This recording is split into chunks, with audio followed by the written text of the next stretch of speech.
Welcome to 2026, and welcome back to New World Next Week. I'm James Corbett of CorbettReport.com. And I am James Evan Pilato of MediaMonarchy.com. Even at this moment, I am convinced that public media will survive. We have got that story, plus Governor Walz's Somali food stamp fraud. You be illin'.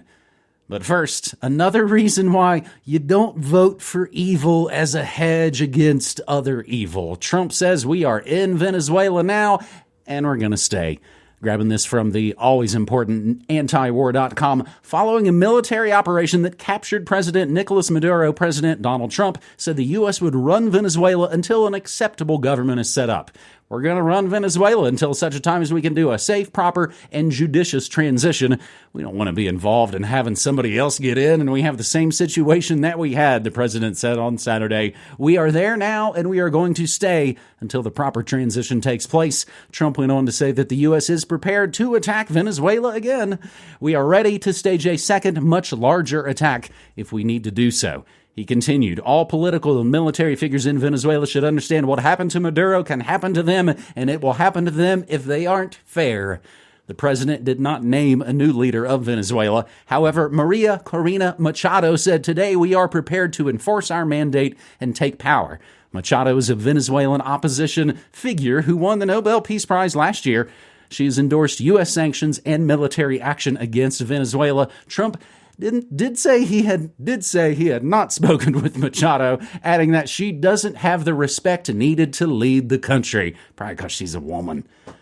Vice President Delcy Rodriguez said following the attack that she had activated Maduro's military plans.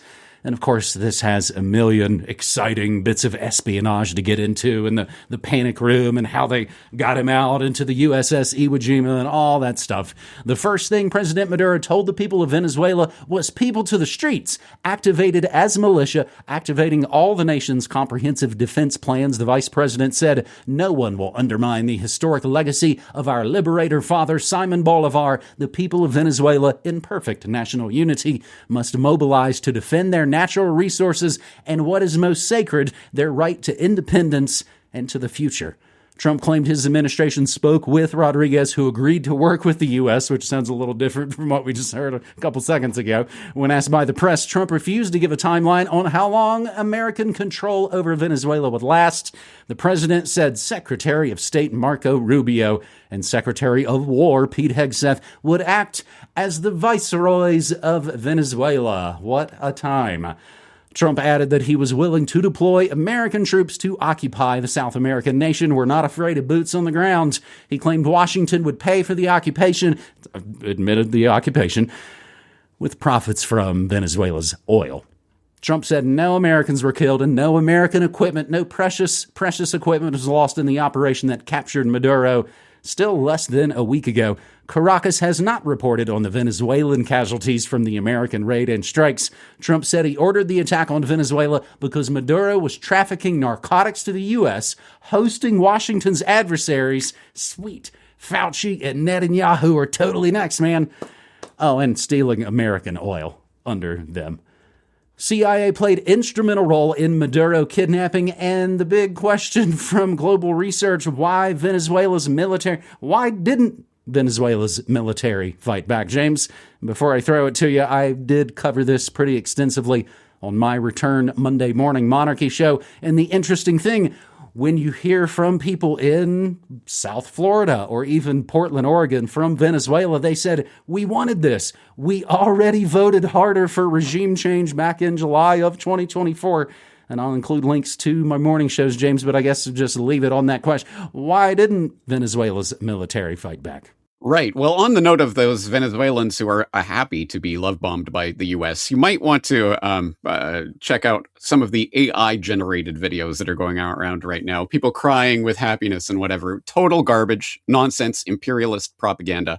This is not our first rodeo, and I'm sure it's not the first rodeo for a lot of people in our audience. So we know what the war of terror that's been going on for at least 25 years now, if not much longer than that, is all about, and the way the propaganda rolls. So we know, whatever, illegal invasion of a country's sovereign territory for fictitious reasons, completely ginned up out of wholesale cloth, all of that. Yeah, I guess the general Joe Sixpack and Jane Soccer Mom need to be informed about that, but not our audience. So the real question is that global research question. Why did Venezuela's military not fight? Because exactly against what we've been hearing from all of these bought and paid for Kremlin propaganda shills in the US alternative media who talk about how Russia is going to back up Venezuela. Trump won't go near Venezuela because they got these fancy Russian S-300 anti-aircraft defenses and all of this that did precisely, absolutely nothing. Now, realistically, of course, if the U.S. military went full-on invasion of Venezuela, Venezuela would fold like a deck of pancakes. No, I'm just making up mixed metaphors right now. But anyway, you get what I'm saying. They would not last. But you'd think they'd at least try to put up some sort of resistance, but absolutely nothing. So why did the dog not bark? There was a deal cut here somewhere at some level. And unfortunately, I do not have the receipts on that deal for you today. I don't have the signatures on the bottom line. If anyone out there does, has the names, the dates, the signatures on the bottom line, I'd be very interested to see it. But there was a deal cut here somewhere at some level between some people. And just as an indicator of what such a deal might look like, we can point back to 2019 when it was revealed that Russia had floated a Venezuela for Ukraine deal with the Trump 1.0 administration. Hey, you guys want to do your Monroe Doctrine, your sphere of influence, take over Venezuela? Sure, whatever. We're not going to stop you on that. But hey, maybe we want to take over Ukraine and you shouldn't stop us on that. That deal was floated back in 2019. Was there a deal cut in 2026? I guess that remains to be seen. Or even did Maduro, was this some sort of Maduro, was he involved in this in terms of, hey, okay, guys, you're going to indict me and take me away, and then we're going to have the show trial, and then I'm going to disappear to wherever. I don't know. I don't know what level this deal is taking place, but all those weird AI-looking generated photos of Maduro giving the weird thumbs up as he's being arrested and all of this. I don't know. There's nonsense going on here somewhere. So why did Venezuela's military not fight seems to me the real question here. But even beyond that, of course, this is precedent. Suddenly now, okay, guys, it's on the table. You can just, if you don't like somebody in another country, you go in, guns blazing, and abduct them out of there. That's the new international precedent. And what is that going to mean for this year of the storm? Let's find out. And I will be writing about that very specifically in my newsletter this weekend. So people can stay tuned to CorbettReport.com for that. So anyway, I started blasting. I think they would buckle like pilgrim shoes. You might like that one better. I did see, I believe, in this morning, speaking of mouthpieces, the Epoch Times reported on some Russian tanker seized around the air. A lot of bizarre stuff going on. Hey, don't mention AI. There were like two people that were really mad about my AI music is awesome segment at the end last year. But I do have real non-AI human running a Portland restaurant who fled Venezuela in 2005. I actually played clips of that this morning. Again, it's to watch sort of the liberal Portland, Oregon news have to. Well, again, I don't know if they have to. Interesting thing. I was still essentially on break and trying to not look at the news and then suddenly see, oh, crap. And this happened on a Saturday. At least it was a Saturday to us here in the States. But hey, it's not all bad news. Danish Prime Minister says U.S. takeover of Greenland would mark the end of NATO. That's another one of the chats going on, that the U.S. might seize neutral NATO, or, of course, Marco Rubio would be super excited to go into Cuba. Again, the list is endless, but it certainly won't include Fauci or Netanyahu for spreading all those awful drugs and terrorism. Whew, that's how we return for 2026 with a New World Next Week, episode 614. The second story, another pretty big, massive story going on here in the States. Everything we know about Minnesota's massive fraud schemes. As national attention focuses on the growing fraud scandal in Minnesota, which federal prosecutors estimate could top $9 billion. The state's Democratic Governor Tim Walz, seen previously running for vice president with Kamala Harris, announced he is dropping his re-election campaign for governor. Right before New Year's, a viral social media video by YouTuber Nick Shirley, which was amplified by Elon and JD and Pam Bondi Beach, pushed the fraud story into the center of the national conversation, stoking a scandal that has been brewing in state politics for years. Again, most things don't happen overnight. They brew for a decade and then maybe explode over a couple of nights. In the wake of the video, the Trump administration announced it is pausing federal funding to child care in Minnesota because it doesn't look like there's really kids in some of those daycare centers, with Trump calling Minnesota a hub of fraudulent money laundering activity. Don't mention D.C. The U.S. Department of Health and Human Services also announced sweeping changes to how all states must submit claims for Medicaid-supported daycares, including requiring a justification and a receipt or photo evidence before we send money to a state. Even before the video spread across the internet, however, scandal plagued Minnesota. In 2021, federal law enforcement first probed a series of multi-million-dollar fraud schemes. Damn you, Biden. Those fraud schemes have led to federal charges against 92 people, with 62 convicted and counting. Trump and other Republican lawmakers have focused attention on the state's Somali community, as most of the fraud defendants are of Somali descent, drawing stiff criticism from local officials, including, of course, Walz, who denounced Trump's criticism as vile, racist lies and slander towards our fellow Minnesotans. Walz, meanwhile, has faced intense scrutiny from both inside and outside Minnesota over his administration's handling of the crisis. National Guard for snow, but not for the fentanyl Floyd riots raging in 2020. Remember, Minnesota was pretty much ground zero for that crap. The governor has acknowledged in recent weeks that the fraud problem could stretch into the billions, but disputed the $9 billion figures cited by prosecutors. While Nick Shirley's video focused on allegations of fraud in daycares in Minneapolis, federal investigators told CBS News Paramount Sinai that child care is only vaguely a priority for prosecutors, and attention and resources are instead focused on more than a dozen other social services programs in Minnesota, including nutrition, housing, and behavioral health. The COVID era $250 million scheme, COVID, the grift that keeps on giving, now includes upwards of 75 defendants revolved around a nonprofit called Feeding Our Future. The group claimed to work with restaurants and caterers to distribute meals to schools and extracurricular programs, but instead submitted fake meal count sheets and invoices, raking in millions in administrative fees and getting kickbacks from people who ran their meal distro sites. And this involves Ilhan Omar shuffling money to her husband's venture capital firm, and the website getting scrubbed as people were finding out about all of this. Again, there are 7 different angles to this story, much like COVID, much like 9/11, much like any of the big stories. They don't do it for one reason. And again, I have been covering that extensively this morning on my Food World Order Morning Monarchy, but James, isn't this going to roll out like in the UK, where the government, we let all this fraud run rampant, but we have got just the solution?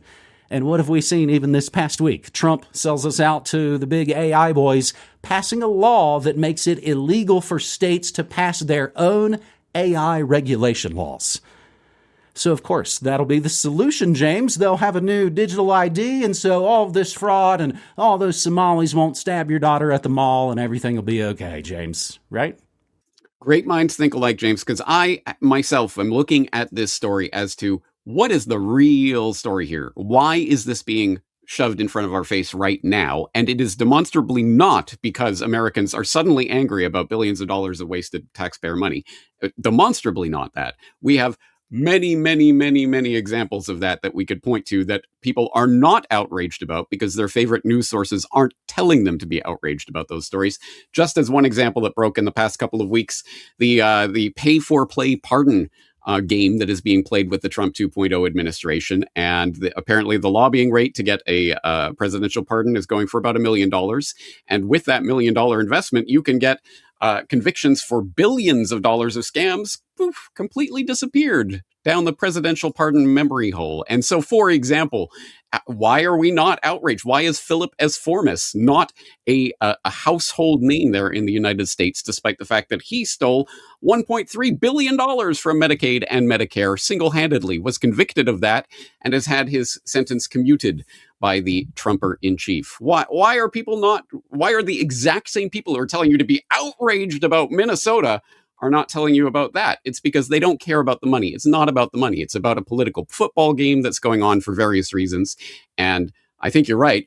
Probably we're drifting towards some sort of digital ID solution. Yeah, but we don't have to stop there. How about the $1.5 trillion that apparently Trump is going to ask for the military budget in 2027? Why are people not getting outraged about the $1.5 trillion? Oh, who cares about that? No, I'm concerned about what's going on in Minnesota. Great, be concerned about what's going on in Minnesota, but maybe you should be 1,000 times more concerned by what's going on in the U.S. military coffers. How about more than that? What about the missing 20 plus trillion dollars that's been missing from the Pentagon's coffers over the past 25 years? Again, go search missing trillions on CorbeReport.com. I've talked about it in 9/11 Trillions. I talked about it with Catherine Austin Fitts. I talked about it with Dr. Mark Skidmore. But the very same outlets that are telling you to be outraged about Minnesota have never uttered a single word about the missing trillions from the Pentagon's coffers. Again, this isn't about the money. It's about leading you along a narrative. One possible reason for that, I'm sure that they are going to push the digital ID solution to this. Another interesting tidbit that some have proposed, it just so happens that in the past couple of weeks, maybe you didn't hear about it, but Israel has become the first country to recognize the breakaway Somaliland as an independent state from Somalia, breaking up Somalia right at this time, as Somalia is suddenly back in the news, and we're all very outraged about Somalians, right? And oh, by the way, did you know that in the past week, the first week of 2026, the U.S. has bombed Somalia no less than 4 times? No, again, you don't know about it because your favorite news sources don't tell you about that. They tell you to be outraged about this Minnesota scandal thing, but they don't tell you about the other pieces of this story and the greater geopolitical context. They don't tell you about the digital ID solution that they're going to push. And unfortunately, as I'm sure most people in our audience know, the mindless plebs around them are going to get bray and get angry and do the 2 minutes hate thing in order to be led along by the nose through this narrative. So let's keep our eyes on the real prize here and where this is really going. And if people really cared about missing money, I don't know, maybe they could start by talking about the missing trillions. This is Lock Her Up 3.0 is a lot of it. There's just a lot of that culture war crap to kind of put into it. And again, people that should be mad about this are the people of Minnesota. New Mexico, West Virginia, all this. You've got problems of your own to deal with. Maybe look for the $1 billion fraud going on in your own backyard that would actually affect you and the thefts taken from you that they call taxes. James, I do have to throw a shout out to my man Hybrid, who does cover art for my morning shows. We joke that they're albums for bands that don't exist, and I think he really did a good one with You Be Ill, and I'll include the links to that. But man, a million? You really cannot beat that kind of deal. I mean, what a salesman Trump is. Our third and final story, again, so much going on in the world. We call this New World next week, but when we're off for a couple of weeks, we got to maybe play catch up a little bit, James. It is called the Donald J. Trump John F. Kennedy Center for the Performing Arts now. So put a pin in that one as well. As the Corporation for Public Broadcasting votes itself out of existence. CPB. You've seen the logo if you've ever watched public broadcasting here in the States. Brought to you by the Corporation for Public Broadcasting and viewers like you. Leaders for the Corporation for Public Broadcasting, a private agency that has steered federal funding to PBS, NPR, and hundreds of public television and radio stations across the country, voted to dissolve the organization that was created in 1967. People love to do things on big round anniversary dates. CPB had been winding down since Congress acted last summer to defund its operations at the encouragement of President Donald Trump. And I see the tweets that do claim to say, whether they're bots or not, I voted for this. Its board of directors chose to shutter CPB complete, not to be confused with CBP, the Borders and Customs Patrol. That one's booming. That one's doing really well. They shuffled that funding over. Its board of directors chose to shutter CPB completely instead of keeping it in existence as a shell. CPB's final act would be to protect the integrity of the public media system and the democratic values by dissolving, rather than allowing the organization to remain defunded and vulnerable to additional attacks, said Patricia Harrison, the organization's president and CEO. Many Republicans have long accused public broadcasting, particularly its news programming, of being biased towards liberals, but it wasn't until Trump 2.0, with full GOP control of Congress, that those criticisms were turned into actions. Ruby Calvert, head of CBP's board of directors, said the federal defunding of public media has been devastating. James, we've even noticed on some of the public radio that we enjoy, that we still stream since we've moved out of Oregon here to New Mexico, there's a jazz station there that we love. It's non-commercial. It's fantastic. Castbot noticed the other day when she put it on the stream, she was like, it didn't play the thing at the beginning that says, this is brought to you by Oregon Public Broadcasting, da-da-da, we need your support and money. So they're not even saying anymore that we can take your money that way.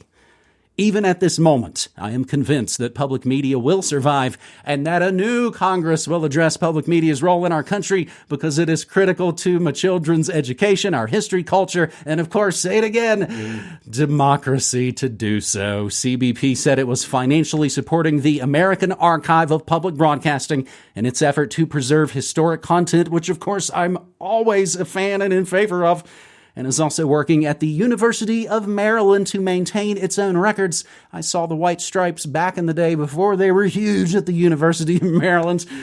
But really, James, I mean, think about this. Compared to these, what are huge outlets, NPR, PBS, they're national, huge media outlets that act like they're little Davies versus their good buddy Goliath. While I would argue we are the quiet exemplars of the proof that if people like something, they'll support it. You've never heard an ad. You've never heard a sales pitch. I don't even think you've heard pre-roll ads saying, you know, you could support us because we are commercial, blah, blah, blah. We could, we should, maybe. But James, this is really interesting. So, Corporation for Public Broadcasting, again, the power of, I'm not as good at tabletop gaming and D&D as I would like to be, so I could roll out the funny references. But anything Trump does, he's just got to like, boom, spell, reflect. And it goes back double time onto you. It's fascinating, James. Yeah, but James, won't somebody think of Elmo and Big Bird and oh wait, no, they hoard themselves out to HBO a decade ago. Do you remember that? And now that deal's over, I guess now they're with Netflix. So don't worry about Sesame Street. They're going to continue their COVID pushing propaganda and all the rest of it, trying to indoctrinate your children. It's just they won't get as much taxpayer money to do so.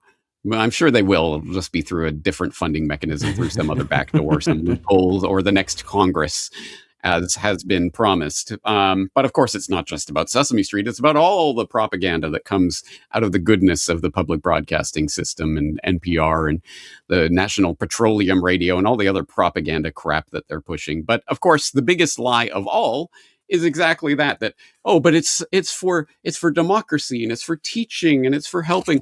No, it is not. As always, we'll reference Neil Postman, Amusing Ourselves to Death, where on page 142 of the edition, 144 of the edition I'm reading, he makes the very, very important observation: Sesame Street does not encourage children to love school or anything about school. It encourages them to love television. Exactly right. That's what this is about. It's not about teaching your children. And that's at best, it teaches them to love television. Actually, these days, it teaches them to love mummy government and to take your COVID boosters, children. Don't worry. Elmo does it because his daddy told him to do it. Remember all that crap they were pushing back during the pandemic? Remember the Great Reset and Sesame Street being part of that? You probably don't, but I did a propaganda watch on that, so I'll throw that in the links for people who want to go down that rabbit hole. But anyway, yeah, propaganda being funded by taxpayer money. Oh, boo-hoo. Let's cry ourselves to sleep. Now, if there is genuine educational content that people really care about, then put your money where your mouth is. That's what this paradigm is all about. Don't say, no, you have to rob everyone else to pay them to pay that station that I don't even listen to, but I feel good and get my nice, feel good virtues by pretending to support. No, no, no, no. If you like it, you support it. And if you do, then it will continue. And if you don't, it will die. That is the way that real media and everything else works in the real world, deprived of government funding. So anyway, I'm not crying myself to sleep over this development. James, this episode is a hat trick of trillion-dollar boondoggles, tax theft to go bomb countries, to lie about actually helping kids, and of course to lie about propaganda and media. All three of them. That really all come together really well. James, Reason argued years back, and mostly I'm just into Reason for Remy and his satire parody songs. Reason argued years back that being feds, like NPR and PBS, actually held them back because of all the stipulations and rules for how things like that get funding and tax support and blah, blah, blah, as opposed to, hey, you like my show? Hit me up, buymeacoffee.com/Media Monarchy. Now watch, though. This will be interesting. If outlets like the aforementioned Oregon Public Broadcasting, OPB, what if they become more powerful regionally? I could see them being the dominant public media outlet in the Pacific Northwest, which I would say includes Northern California, Southern Washington as well. Maybe even then they'll start hyping, decentralization when they realize it helps them. Other quietly huge stories I am hitting on your Media Monarchy kingdom. Oh, PayPal's going to be a bank. Good night, everybody. Good grief. James, that is New World Next Week, episode 614. And I always get to play the exclusive audio of these shows before they've been published anywhere. Only me, Brock, Sean, and James have heard them. And you can too, before they are published after my Morning Monarchy Thursday. That's around 10 a.m. Mountain Time, MediaMonarchy.com/listen. James, the store. You know about the store that we run? I've heard of it, yeah.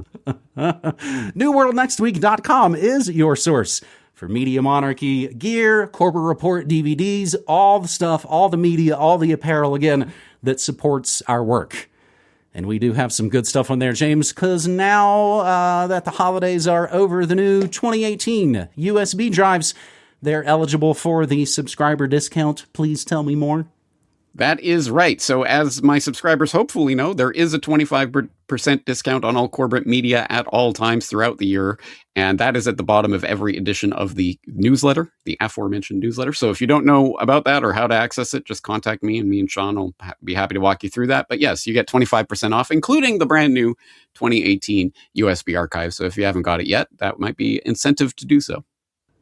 And T-shirts have been reordered for Media Monarchy and Corporate Report. I know we were letting the supplies get low and low, but we have made new orders, so new T-shirts will be coming into stock. And again, if you sign up, just sign up for the emails at newworldnextweek.com. You can get notified when new things are in the store. Again, we ain't spamming you. We actually don't email you as much as we maybe probably should, James. But it is good to be back with you in a new year. I don't even know what calendar year this is for New World Next Week, but I appreciate you, man. I'm looking forward to all of the swirling events of this storm as it continues to gather throughout the year. Well, at least I'm looking forward to being here with you, making news and information, hopefully entertaining and informative. So let's continue doing it throughout the year. James, hats off to you for what you do, and see you again next week. Thanks so much, buddy. Take care. Take care.